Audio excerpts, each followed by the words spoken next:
గుండెకి సంబంధించిన టెస్ట్‌లకు వచ్చేసరికి ప్రివెంటివ్‌గా ఈ 2D ఈకోకి, యాంజియోగ్రామ్‌కి, టీఎంటీ ట్రెడ్మిల్ టెస్ట్‌కి డిఫరెన్స్ ఏంది అన్నది చాలామంది అడుగుతుండే ప్రశ్న.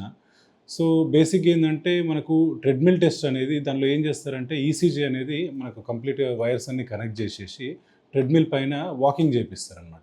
సో, మన హార్ట్ రేట్ నార్మల్‌గా మనం టాలరేట్ చేయగలిగేది 220 మైనస్ మన ఏజ్ ఎంతైతే ఉంటుందో అంతవరకు మనం 100% అచీవ్‌మెంట్‌గా తీసుకుంటాం.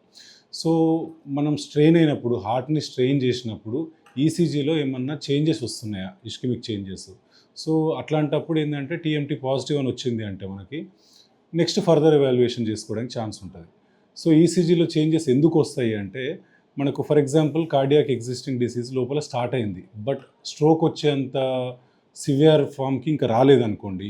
ఫర్ ఎగ్జాంపుల్ లెట్ అస్ సే 30%, 40%, 50% ఎంతో కొంత బ్లాక్ ఉంది. ఆ హార్ట్‌ని స్ట్రెయిన్ చేసినప్పుడు వెసల్ అనేది కన్స్ట్రిక్షన్ అయిపోయి అప్పుడు మనకు ఇస్కెమిక్ చేంజెస్ కనిపించే ఛాన్స్ ఉంటది. గుండె మీద లోడ్ ఎక్కువైనప్పుడు. సో, అది మనం ఫ్యూచర్‌లో రాబోయే స్ట్రోక్స్ అట్లాంటివి ముందుగానే తెలుసుకునే అవకాశం ఉంటది టీఎంటీ ద్వారా.